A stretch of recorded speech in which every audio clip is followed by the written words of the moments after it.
আপনারা দেখছেন 99 নিউজ বাংলা। বদলাবো আমরা।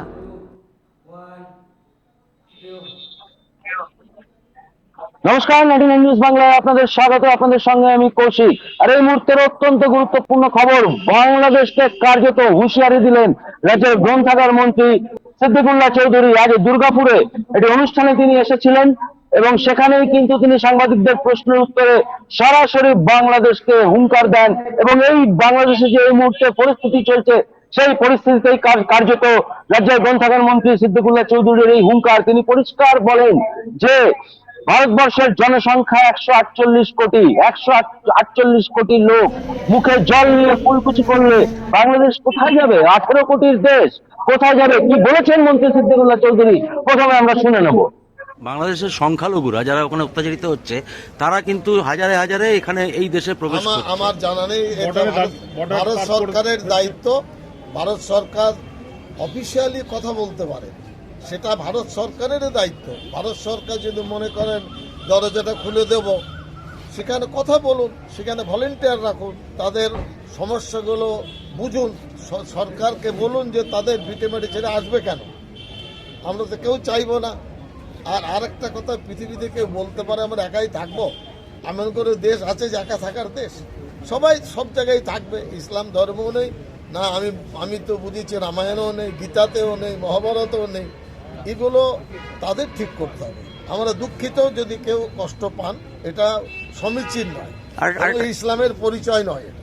আর একটা কথা বলি, সেটা যে জামাত থেকে বিএনপি লাগাতার হুমকি দিয়ে যাচ্ছে দেশকে। যুদ্ধ একটা খেলা। আমি বলি 142কে মানুষ যদি মুখে জল নিয়ে কুল্লি করে ফেলে দেয় না, কত জল হবে একবার ভাবেন তো। আমরা 142 কোটি, ওরা 18 কোটি। এইসবগুলো কেন বলছে? টিম থেকে উস্কাচ্ছে তারা।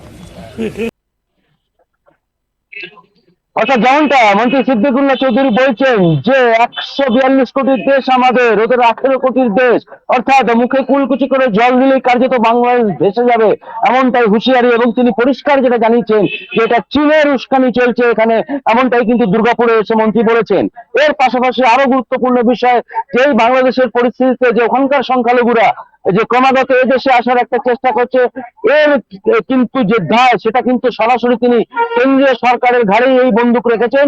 তিনি পরিষ্কার সাফ জানিয়েছেন যে কেন্দ্রীয় সরকার আলোচনা করুক, কেন্দ্রীয় সরকার কথা বলুক। এই মন্তব্যই কিন্তু মন্ত্রী সিদ্দিকুল্লাহ চৌধুরী করেছেন।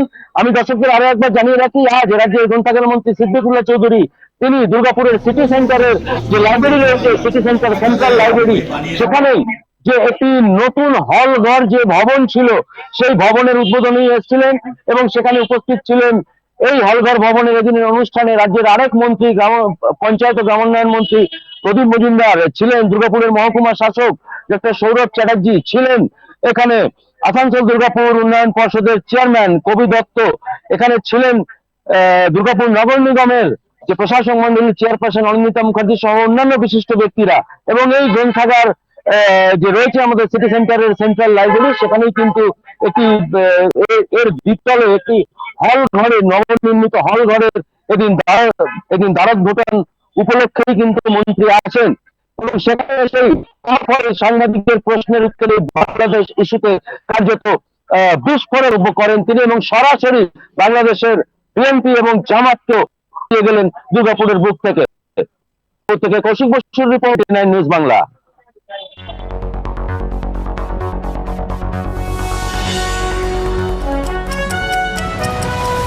আপনারা দেখছেন 99 নিউজ বাংলা। বদলাবো আমরা।